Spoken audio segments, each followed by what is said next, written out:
सावित्री 2 बेटों की माँ थी। उसे इस बात पर बड़ा घमंड था। वो मानती थी कि बेटे घर की शान होते हैं।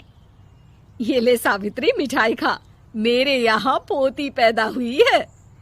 ये सुनते ही सावित्री मुंह बना के कहती है, अरे तू तो लुट गई, बर्बाद हो गई, तेरे यहाँ लड़की पैदा हो गई। अरे तू ऐसा क्यों कह रही है? मैं तो बहुत खुश हूँ। अरे जब तेरी पोती के पीछे तुझे खर्चे पर खर्चे करने पड़ेंगे ना, तब ये तेरी सारी खुशी गम में बदल जाएगी। पहले लड़की की पढ़ाई लिखाई का खर्चा, फिर उसकी शादी का खर्चा। अरे आजकल की शादियाँ कितनी महंगी हो गई है। गहने बनाओ, लाखों रुपए पानी की तरह बह जाते हैं। लड़कियाँ तो सिर्फ खर्चा करवाने के लिए ही पैदा होती हैं। इस तरह लड़कियों के प्रति अपने विचार व्यक्त करते हुए सावित्री ममता को लंबा चौड़ा भाषण देके चली जाती है। अब तो आप लोग इस कहानी में सावित्री देवी का पात्र अच्छी तरह समझ ही गए होंगे। कुछ समय बाद सावित्री की बड़ी बहू भी एक लड़की को जन्म देती है। फिर क्या था, सावित्री पूरा आसमान सर पर उठा लेती है। हे भगवान, ये तू मुझसे किस जन्म का बदला ले रहा है? अरे मैं तो मंदिर में रोज आकर तुझसे कहती तो थी कि मुझे एक पोता चाहिए, और तूने मुझे पोती दे दी। इतनी मिठाइयाँ और प्रसाद चढ़ाने का क्या फायदा हुआ? तभी सावित्री की बहू निशा कहती है, क्या माँ जी, आप भी इतनी सी बात पर नाराज हो गई हैं? देखिए तो आपकी पोती कितनी सुंदर है, बिल्कुल आप पर गई है। अरे चुप कर, तुझे 9 महीने इतने महंगे महंगे काजू बादाम फल फ्रूट खिलाने का फायदा क्या हुआ? मेरे तो सारे पैसे बर्बाद हो गए। ये सुन सावित्री का बड़ा बेटा अजय कहता है, माँ, तुम सिर्फ नाम के लिए 2020 में रहती हो। असल में तुम्हारा दिमाग सैकड़ों साल पुरानी सोच रखता है। आज के जमाने में लड़का और लड़की में कौन फर्क करता है? मैं तो बहुत खुश हूँ कि भगवान ने मुझे लक्ष्मी के रूप में बेटी दी है। लेकिन सावित्री पर अजय की बातों का कोई असर नहीं होता। नालायक, अपनी पत्नी की जबान बोल रहा है। मेरा बड़ा बेटा तो हाथ से गया। लेकिन सावित्री देवी हार मानने वाली नहीं थी। वो पोते की चाह में अपने छोटे बेटे विजय की शादी करवा देती है। कुछ समय बाद आखिरकार वो दिन आ ही जाता है जब सावित्री की छोटी बहू गर्भवती हो जाती है।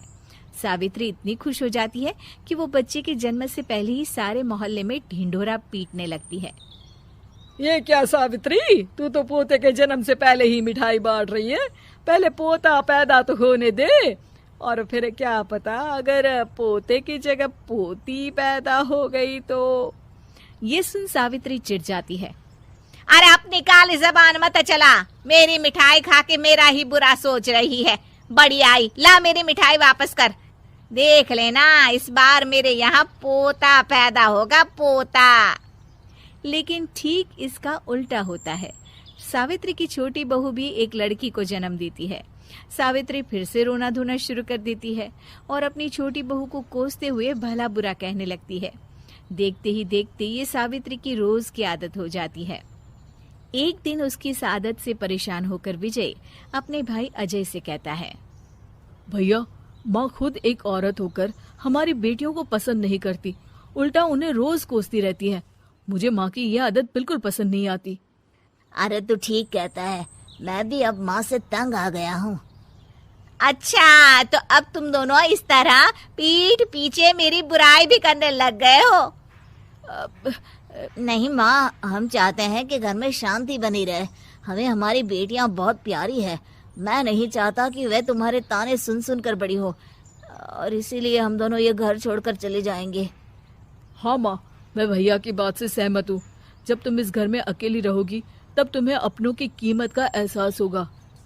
अपने दोनों बेटों के मुंह से अपनी माँ के लिए इतने कठोर शब्द सुन सावित्री भावुक और रुआंसी होकर कहती है, क्या सच में तुम दोनों मुझे इस घर में अकेली छोड़कर चले जाओगे?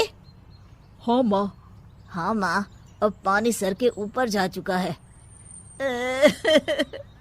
मैं तुम दोनों के बिना नहीं रह सकती।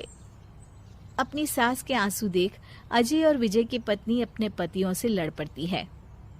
अरे जिसे जाना है वो जाए, मैं माँ जी को छोड़कर कहीं नहीं जाने वाली। भाभी, आप ये क्या कह रही हैं? वही जो तुम सुन रहे हो, दीदी बिल्कुल सही कह रही है। हम बेटियों के संस्कार हमें सिखाते हैं कि सास माँ समान नहीं बल्कि माँ ही होती है और उस माँ की जिंदगी भर सेवा की जाती है। बेटे अपना फर्ज भूल सकते हैं, लेकिन बेटियां नहीं। आप दोनों शौक से जा सकते हैं। माँ जी, हम दोनों के रहते आपको किसी बात की फिक्र करने की जरूरत नहीं। फिर क्या था, सावित्री के ऊपर छाए बेटों के घमंड के बादल उसकी बेटी स्वरूप बहुओं के तेज के आगे आंसू के रूप में परिवर्तित होकर सावित्री की आंखों से बहने लगते हैं और वो उन दोनों को गले लगा लेती है। मैं जिंदगी भर बेटियों को कोसती रही, लेकिन आज तुम दोनों को देख मुझे समझ आ गया कि बड़े अभागे होते हैं वो लोग जिनके घर बेटियां नहीं होती।